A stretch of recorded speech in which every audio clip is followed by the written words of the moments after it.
Hello there guys, and welcome to a new series where I thought I would play a little bit of Warlock, Master of the Arcane.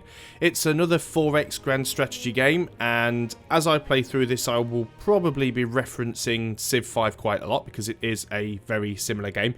I did a little video on this last week just to basically show what the game was about. I picked it up on a Steam sale a couple of weeks ago. I did hear about it like well over a year ago when it was first released, but didn't pay too much attention to it.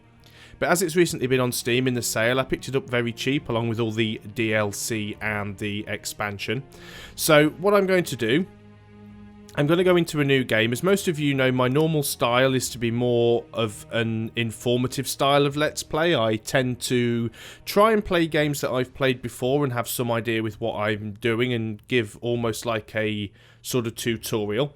As far as this game goes, I don't have that much experience with it. I've literally played one game, well not even one game, I didn't even complete it, I played half a game. So I'm not going to spend too much time on the menus because it's in no way as in-depth as Civ is, but I'll briefly go through these little things. So difficulty, obviously fairly standard thing to choose from. We've got 5 difficulties to choose from here as opposed to the 8 that we would have in Civ. So we're just going to go through for a normal difficulty. Now there's a few different game modes. I think Armageddon mode is just basically kill everybody else, I believe. Oh no, that's defeat the Great Mages. Defeat the Great Mages is literally kill all of your opponents. Defeat an avatar is what happens if you side too heavily. There are various different gods in the game and you get missions. And as you do missions, you side with a particular god. And if you side too heavily with one god, their polar opposite will spawn an avatar which goes around the map terrorizing people. If you're able to defeat that avatar, you win. Casting the Unity spell is pretty much a scientific or a research victory. So when you top the research tree, you can research the Unity spell. The first person to cast and research and cast the Unity spell wins. And there's also capture 50% of the holy grounds, which is a kind of King of the Hill style thing. It works a little bit like relics do in Age of Empires, so if you find 50% of the holy grounds and capture them, then you win. The Dreamers I'm not too sure about, but we've got the difficulty. We can look at world config. The menu does look very, very complicated, but we'll get round to that. So you can choose the type of land, so we can have basically Great Land, which is a Pangaea. We can have, is it that one? Let's double check. Is it going to tell me if I mouse over? No, so we've got supercontinent, we've got continents, and we've got islands. So I think Great Land actually doesn't have any sea. I think that's the idea. So Great Land is just all land, no sea. Supercontinent is like Pangaea. It's one big continent with water around it. And then we've got individual continents and then down to islands. So we'll go for continents. We can choose the size, small, medium, large, and extra large.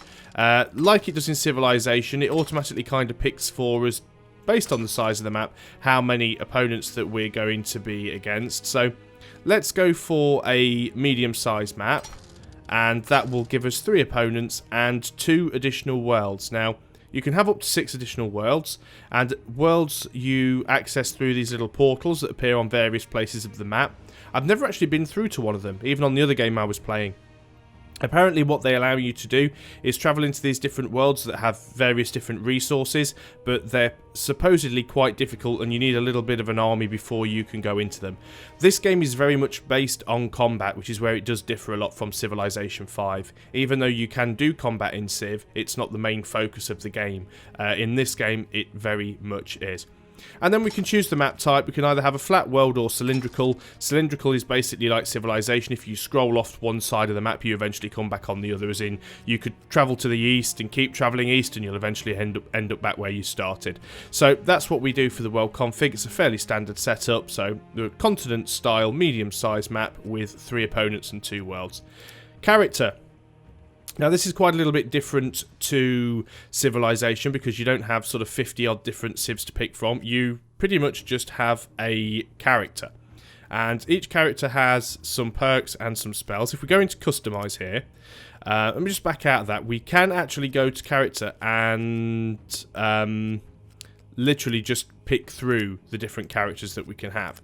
And what you can actually do is pick a character. First of all, when you pick a character here and it has the name and the portrait, these characters are basically just... It is just a portrait, that's all it is. So if I was, for example, to go to Mirabulus the Hat, or Mirabulus the Hat. Now, he's a human, but what I could do is I could change his race and change him to monsters. So even though I'm playing as this guy, I can actually change everything about him. I can change the colour that I play as, and there are normally 3 different factions in the base game. You've got the humans, you've got the monsters, and you've got the undead. If you've got the expansion, which I have, it's part of the DLC, you also get the Erethiels as well. So we've actually got 4 different factions in the game. Now, you also have these sort of perks and spells, which allow you to pick the sort of starting abilities and starting benefits that your particular character has. So as you can see, the sort of standard setup for this character, 20% casting speed, an extra 100 mana, or the mana vault is a unique item you can build, but you get 100 mana. And starts off with 2 spells, Lesser Fireball and Summon Imps. Or maybe they're spells that you can unlock that you wouldn't normally be able to. Although I'm sure you can unlock all these ones as well. So yeah, you definitely start with these 2 spells. And as you can see, each of them are worth a certain number of points. And you've only got a maximum number of points you can spend. So there's 4, 6, 7, 10. So you get 10 points that you can spend amongst these things. So what we're going to do is we're going to start with the standard setup for this guy, because I don't really know all that much what I'm doing. Like I said, I have played it a little bit. I've put a few hours into it. It is very similar to Civ, so as I said, I will be making references to it as we go through the game, but it's more combat focused. So here we are, and you'll have to forgive the announcer if you just keep cutting in, because it's a very bad Sean Connery style impersonator. You can see the things we've got here. We've got our gold count, and it tells us how much gold we've got coming in and coming out. So we're generating 8 gold in our city. It's costing us 3 gold per turn to upkeep our army, but we're also generating a little bit of gold from food. You can see how much food we're generating. Now, it also costs us food to upkeep our army as well, and additional food is converted into gold. We have mana, and that is used for casting spells, and we also have research points, which is pretty much the same as science in Civ. If I just look in my spell book, yeah, I already start with Summon Imps and Lesser Fireball. And this little circle shows me how much of a turn it will cost to cast. Obviously, mousing over does the same thing. So as you can see, Lesser Fireball, cast time is 0.5, which means it takes half a turn to cast. And it costs me 15 mana. I currently have 100. But it also says that I recover mana expended in my own territory. So if I use Fireball inside my own territory, I will actually gain 7 mana back. And it deals 5 elemental damage.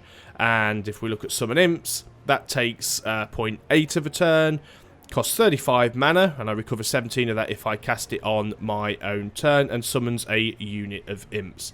And we can sort between the various different types of spells we have. Now, we've got the spell research panel here, which always appears as this little pentagram with different spells that you can research. Now, I'm not entirely sure on the way the tech tree works here, because I've started a couple of games, literally just rolled a land, hit start, and the 6 or the 5 starting spells you can choose from seem to change every time.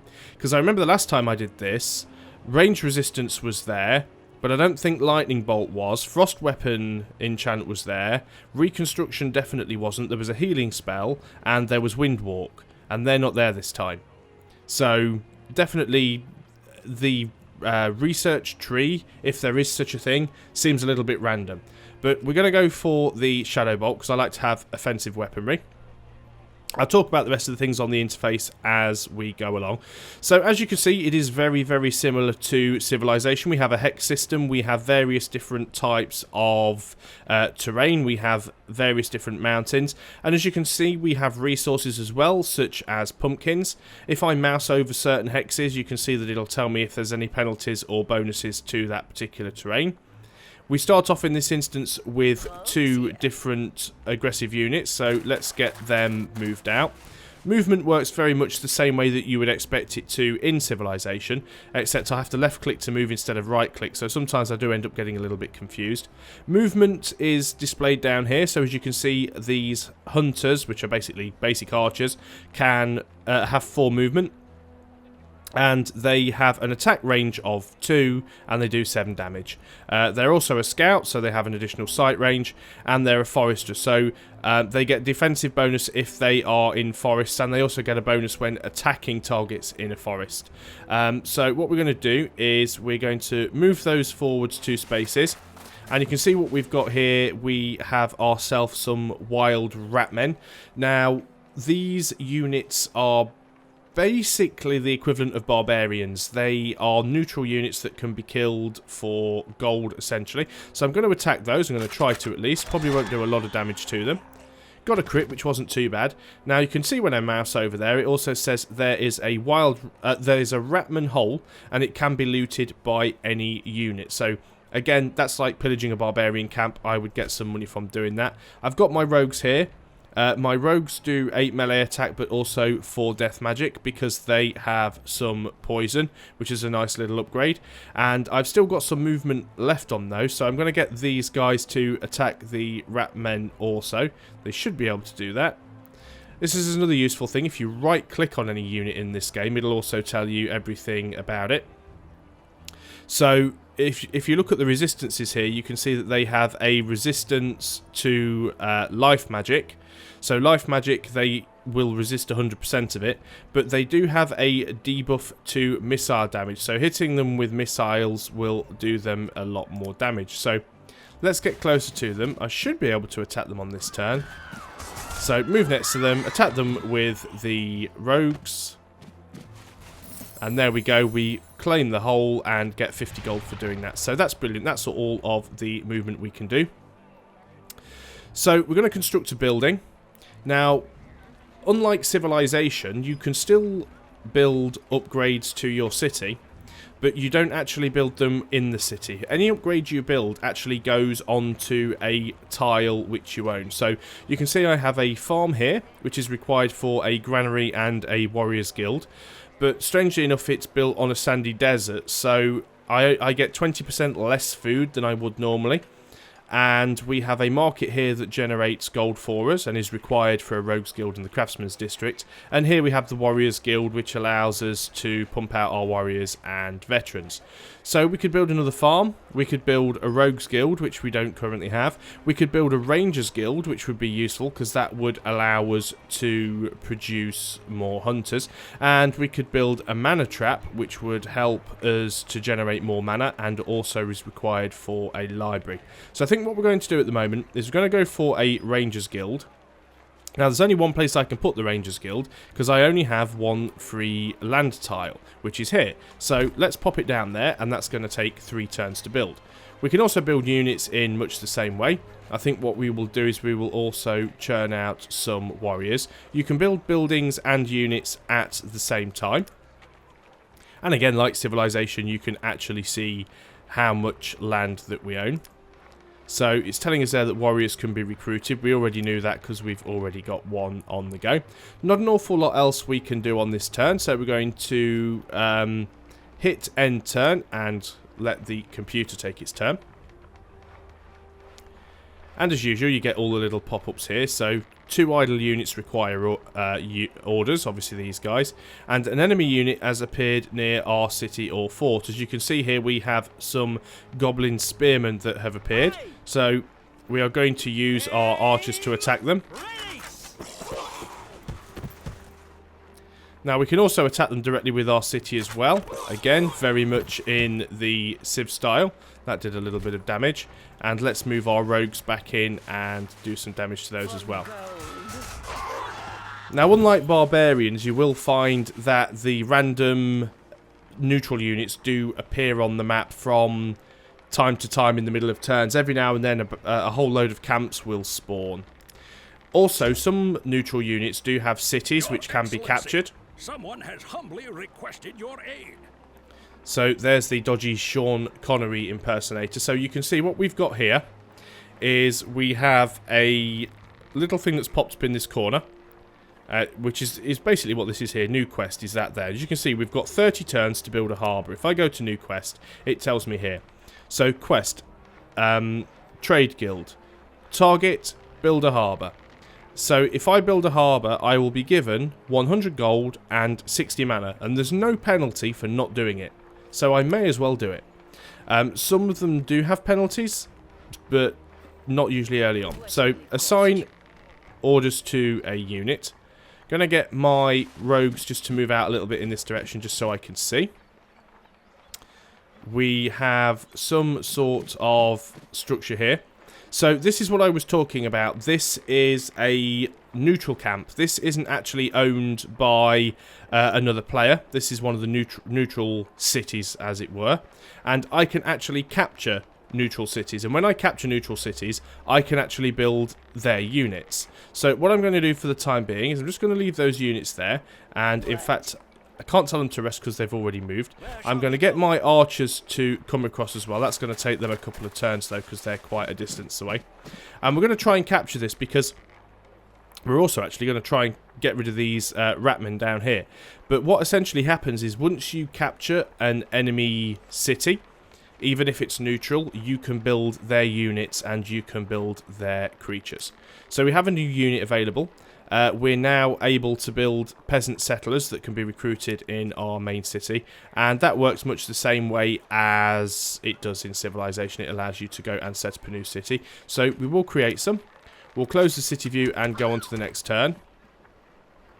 Now we are being attacked by that city because we were a little close to it. Spell has been researched, my lord. Which I kind of expected may happen. So what I'm going to do is I'm going to move these guys back out of range. They'll be safe there. I'm going to move my archers into range and we're going to take out these ratmen here. Because why not? It's going to be free gold. I doubt we've got enough power here to be able to attack them. But let's take them out anyway. Didn't quite get them. As you can see, we've got a lost caravan here which we can loot. We've got a wolves den here which we can loot. So what I might do is clear this little area out here, build up a few aggressive units, get a few spells under my belt, and then we'll start attacking these guys. What I can do, of course, is I could instantly select a spell. So I could take something like Lesser Shadow Bolt. Now what I want to know is these units here. Right, okay, so Ratman Robbers, they do death magic. Yeah, they really don't like being hit by missiles, but they don't have any resistance to death magic. So that means I can use Shadow Bolt on them. So I'm going to click on Shadow Bolt. I can cast it on this turn, and we'll just rain it down on there. It does some damage to the unit, also does some damage to the city as well. We've completed our research, which obviously is what we've just used, the Shadow Bolt. Going to research another spell. So what we could do here, we could have a lightning bolt, which is elemental magic, and it casts in less than a turn. So yeah, let's go for that. Why not? Construction is complete, and our borders have expanded somewhat, so we may as well construct a new building. Now, let's construct the harbour, and we've got to choose where we want to put that. Obviously, it has to be on a coastal tile, so we're going to put that there. Once we've built a harbour at any city, that will then allow us to be able to embark our units on the water. We're going to queue some more hunters up as well. Warriors. So we've got our warriors here. We're going to get these guys moved out. So we're going to try and clear up this little corner. Looks like we've got another mage here because we can see the outskirts of their borders. Yep, we know we've got hunters available. So we're going to end the turn. Monsters are making their turn. There's quite a few nice... Well, most of this is desert. There is a silver mine here, so it may not necessarily be worth my while in settling a city here, but we'll see what we can get. So these units have been upgraded. They have the option for an upgrade. And we can choose one of 3 perks. We can give them a defensive bonus on rugged terrain, we can give them an extra 20 melee damage, or we can give them an extra 30 melee resistance. So let's give them some extra melee damage. We might as well attack that because we should be able to take it. Yep, and we do. So that's 40 more gold. One of your rivals, my lord. There you go, we've met one of our rivals, which is whoever this belongs to here. I'm going to move my hunters down onto this tile, because that's instantly looted. Also, this is like an ancient ruin on Civilization, so we've also got a technology from that. We've researched melee resistance, which is a spell, as well as getting the gold, and we've still got some movement left to fire on these units here. So, and they've leveled up as well, so let's go and sort that out now. So we could, again, give them the defensive bonus on the rugged terrain. We could give them 25% missile resistance, or we could give them an extra 20% damage. Let's go for damage at the moment. Who's our rival? Good day to you. Allow me to introduce myself. I am the Grand Librarian of Doros, at your service. Yeah, not the best of voice acting. So as you can see, we meet somebody here. It shows us what colour they are. We can declare war on them, or we can start negotiations. Negotiate if you believe it is quite necessary. The trading system on this game is very, very basic compared to Civilization. There's not an awful lot you can do. You can declare war, you can go non-aggression, and you can choose to exchange gold, mana, and spells. That's about it, really. And of course, if you're at war, you can vie for peace. Now, we're not producing an awful lot of food at the moment, so what we probably need to do soon is think about some sort of building that will give us a little bit more in the way of food. Going to start moving these warriors up now, because we want to start attacking these guys. They're a little bit in the dark area at the moment. These guys, it says, has no tasks. They don't have enough movement to get up to there anyway, so let's end turn. Okay. So we've now got our settlers, but the question is, where do we settle them? Is there any point putting them on these tiles because we get a reduction from food? We could set them up down here. It wouldn't be too bad of an idea because it would allow us to generate ourselves some additional mana. So we're going to use our archers to try and take these guys out. And indeed we have. So let's use the rogues to capture that. Because the rogues need to heal up anyway. They're a little bit wounded. We're going to move our warriors forward, just so we can see what's going on here. We don't have a particularly great view, but we can move forward one space. We could hit them with a nasty spell, and then we could move back another space. So I think what we're going to do here is we are going to... Let's hit them with a lesser fireball and see how much damage that does. So that actually got a crit and did 4 damage to them and to the city. Not a great amount. We are going to move these guys back. Now, how much does it cost me for melee resistance?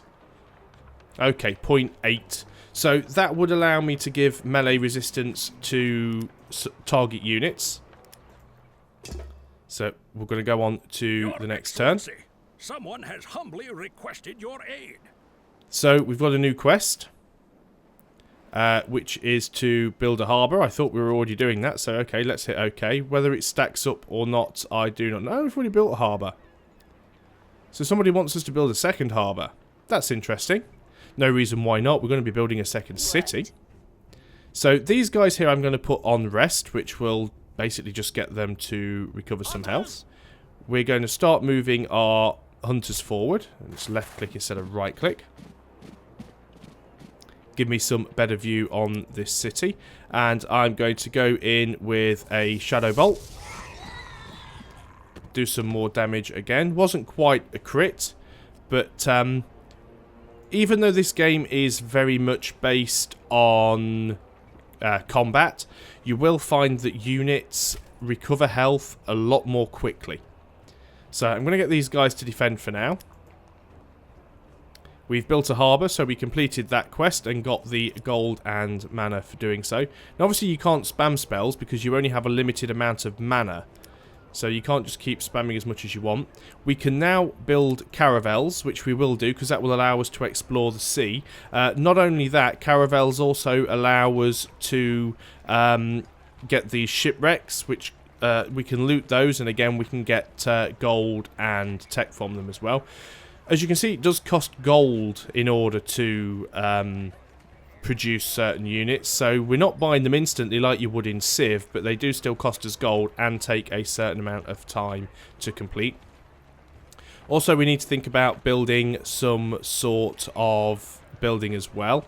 A granary would give us an extra 50% food production, but there's insufficient population at the moment to allow us to do that. Now, this is one of the issues that you will have. Sometimes you just can't build anything because your city isn't actually big enough to allow you to do it. And that's one of the major determining factors into whether or not you can actually build a new building or a new upgrade on the actual city. So, we're going to end the turn. Our settlers are going to carry on moving forwards. Now, it looks like he's got similar ideas. What a bastard. He's put that exactly where I didn't want him to put that. Right where I was going to put my city.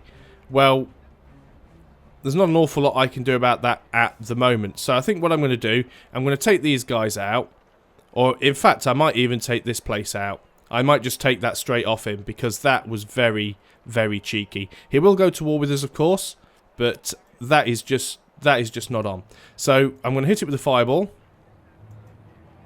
And it's not going to let me because I'm not at war with him. So let's go and have a chat with him. We want to go to diplomatic relations window. There he is. Declare war. So I've declared war against him. I now want to hit this with a fireball. And I'm going to hit it with another fireball because I can cast it twice because it only takes half a turn. I am going to hit it with my archers. I am going to attack it with my warriors.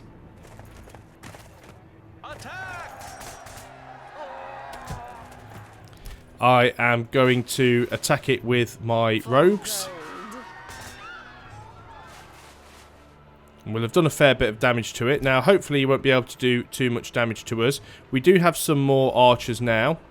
They might even be able to fire on it from there also. No, that's just... Have they got one movement left? Yes, they have. So, he's almost lost that place in a single turn. Stupidly, though... Now, my settlers have decided to move in close, which I didn't want them to do. But it's back to my turn, and I should actually be able to take this now. There we go. So this place is now mine. That'll teach him. So, having my settlers there is a little bit pointless. We'll move these guys upwards and have a little bit of a look at building something a bit further to the north. So I'm going to select those guys and get them to... move well out of the way because it's a little bit dangerous for them to be down there right now. I'm going to move my warriors over here because they're going to play on the defensive in case he decides to attack from that side. And what I'm going to do with the rest of my archers is move them up, and we are going to attack this place again. So again, I could do a double fireball. I really should save a little bit of mana just in case he gets a little bit too cocky and tries to attack very quickly, and then at least I can defend myself a little bit. But we need to take this place out as much as we can. And the good thing is, because they have a unit garrisoned in the city, by attacking on it, I'm actually damaging the unit and the city at the same time as well. Didn't do a huge amount of damage there. It is a slightly bigger city. So let's go on to the next turn. Okay, now he's attacking us with something, but I can't exactly see what. Right, he's trying to take the city back. Now, we could try and declare peace. Unfortunately, that's not something that we can do straight away. That mechanic is a little bit like what you expect from Civilization, where it takes a certain amount of turns before you are able to do that. So, let's go for some fireballs and try and take these guys out as much as we can. Remember, we do get mana back from... doing this in our own territory. As much as I'd like to take these guys out at the top here, I don't want to have my newly acquired city taken off of me. So I'm going to do the best I can to wipe these guys out. And let's move you down to there as well. Let's deal with one thing at a time. It's a bit silly trying to have a war fought on two fronts. These guys are going to heal up because I need them to get some health back desperately. Research is completed. We've now researched our lightning bolt. And next we are going to go for the Let's have a look. Restore some health to friendly non-living unit, which includes undead and buildings. That could be quite useful actually, so let's go for that. These guys need orders. Now, attacking them here wouldn't do too well for me. So what I might actually do is just go on to defend. Although actually they could get attacked from there, couldn't they? But oh well, never mind. We'll see what's going to happen. I think I've got enough units down here to defend my position a little bit. So let's end the turn. Yes, he's healed up as I thought he would. And he's attacking me from his capital. Now, luckily, they've already attacked. My unit has retreated, though, which allows him to move a little bit closer. These guys now get a promotion. So, well, there's only one of them left now. So, we could give them extra melee damage. He's probably still going to take a hit there if he stays there, though. So, I might just suicide him in at the moment. The reason I did that is because, one, it does a little bit of damage to them, and two, it won't cost as much upkeep to keep him alive. Going to use my aggressive units to do as much damage as I can to them. Try and take them out. They've got an upgrade. Unfortunately, the upgrade came after they fired, which is a little bit useless. There's a bit more damage done to them. So we've got 2 upgrades here. So these guys can have extra XP per turn. Some melee dodge resistance, that'd be really good for them. The other guys are going to get the marksmanship because they haven't been promoted yet. We can construct another building here, finally. Let's go for the granary because we want to try and increase the food. So we're going to build the granary here on the... Actually, let me just double check that. Right, the granary gives us 50% food production, but doesn't actually produce any food. So building it somewhere that has a minus 20% food production, will that affect it or not? Difficult to say. But let's build it here on these barren plains because there is no debuff for doing that apparently. There's no penalty. And we need a spell or 2. I think what we're going to do is... See, we could do the lightning bolt, which is a little bit cheaper, I suppose. So apparently that does damage to my units as well. Well, you live and learn, don't you?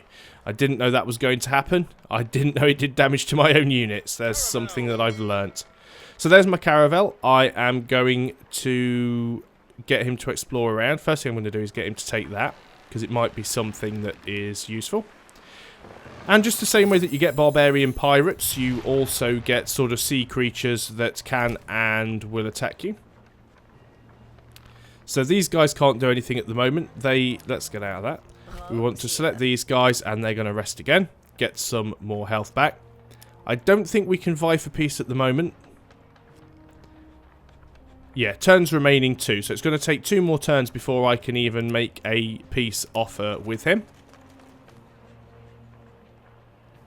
So I'm just going to carry on trying to protect this thing so far.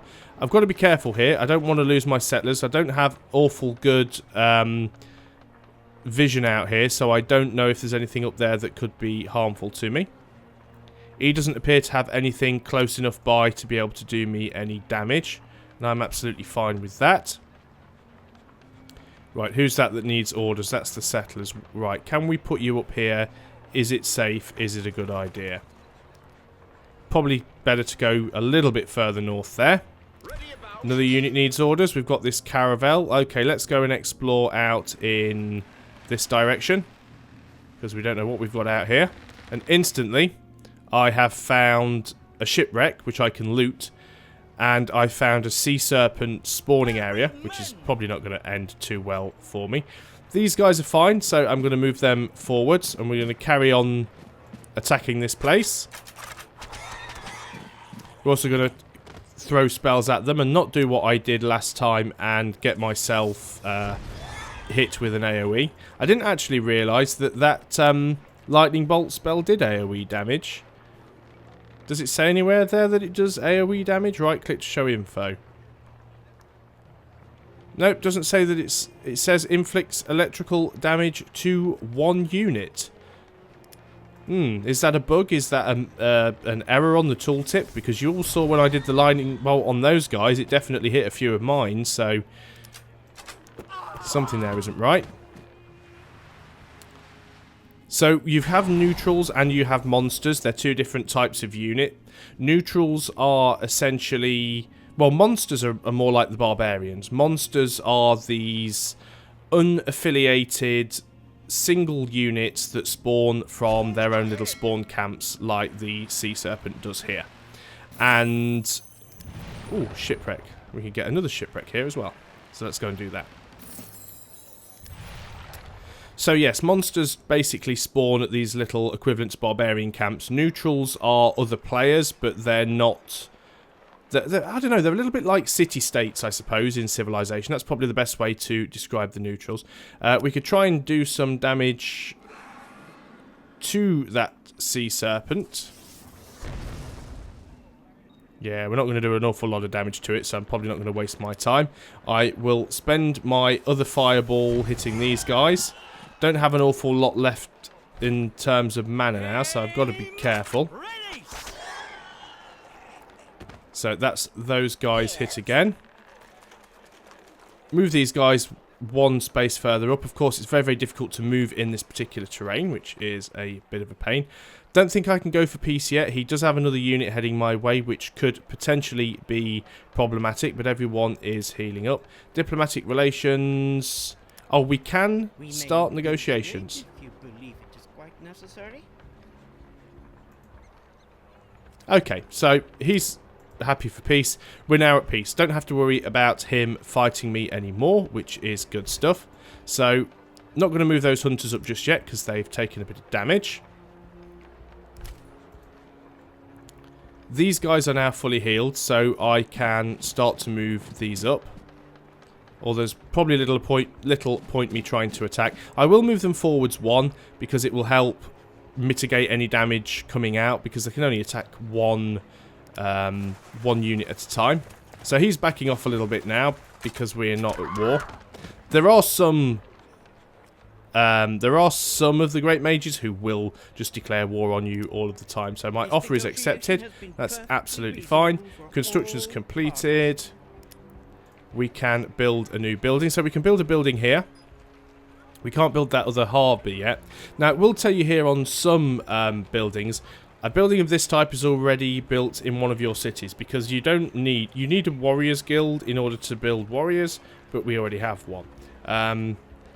So what could we build here? Well, we could do with some extra mana, really. So let's build a mana trap. That'll give us an extra 3 mana, and it's required for a library. Now, some of these places give us, like this one, this sandy desert, gives us minus 20% food, but it does give us an extra 20% mana, so that would be an ideal place to build the mana trap. Later on, we also need to build a silverworks. The silverwork armory will give us some better weaponry, and we have a silver mine here, so we can build that there.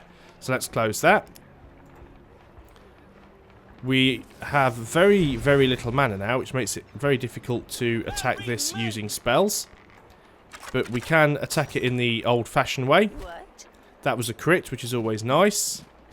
With pleasure. And that did a fair bit of damage to it. Another turn or two, we may be able to get Minotauros. These guys have now reached their destination, so let's tell them to build a city. And they have done. Founded, my lord. Still got 23 turns left to build another harbour. We could do that here. Most new cities automatically start with a farm, so it generates some food and gets the growth kick-started.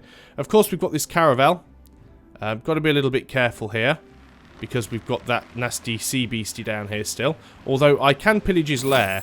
So even though the caravel is probably going to get destroyed next turn, I've actually removed its spawn point, which gave me 210 gold, 105 mana, and a new spell, which pretty much paid for the fireball. Pretty much paid for the caravel. It was 210 gold, a new caravel is 100 gold. So that was a very good trade. So let's end that turn. And what we'll probably do is one more turn, and then we will call it quits for this video. That's probably the caravel sank, is it? No, somehow the caravel managed to survive that, I think. Notice a few little bugs. Sometimes when there's things going on with boats, it does take a little bit longer to get things done. Unit gets a level up, which are these guys here. So they can have 35 missile resistance, or we could give them resistance to magic. Let's give them missile resistance, because they're just taking damage from this place at the moment, which we want to try and avoid. So let's do some damage with arrows. That's a fair bit of damage done. Let us drop a fireball or two on there if we can. One should be enough. That should now be enough for these guys to be able to take it, hopefully. Hope I haven't misjudged that. No, I haven't. So I did manage to take that, which is absolutely brilliant. Those guys are now healed up. So I might just use those to scout around a little bit. See what we can see. It's always a good idea to try and keep some of your units close by to your own territory, because you will find that those neutral and monster units do start spawning. So let's move forwards a little bit here. Probably not going to be able to take this guy out. Let's drop a fireball on him anyway, just to weaken him a little bit. Let's get the caravel to attack if we can. No, we only did 1 damage to it. That caravel's dead next turn. So that's pretty much the end of that. So hopefully by now you've got a rough idea of the way this game works. It's a lot more simplistic than Civilization, but at the same time it's still an awful lot of fun. Works in much the same way as Civilization does with resources, except instead of building upgrades in a city, you actually build the upgrades on the surrounding territories, which removes the need to have workers. But as you've already seen, a couple of turns in, we're already fighting with people. It's much more combat focused. You're squeezed together with other players much closer than you would be on a normal Civilization game. And although you haven't been able to see it yet, there's a lot of variation to the landscape. We've got volcanoes and things like this. So as you can see, we've got lava fields here, which does 2 elemental damage to each unit per turn if you stay in it. It costs an extra 3 gold to keep a building here, and it reduces production of everything. So it's a really crappy place to build, but if you're getting desperate for land, it may be all that you have. There are still lots of bits and pieces to this game that I haven't discovered yet, so we're going to be learning this together, and need to get my research up a little bit as well, so we can start getting some new spells researched. But there you go. That is basically Warlock, Master of the Arcane in a nutshell. You build some cities, you build some units. I mean, we're all playing humans at the moment, but there are undead and monsters as well, and elves. But if we capture some of their cities, that will allow us to fight back using their own weaponry against them and their own magic.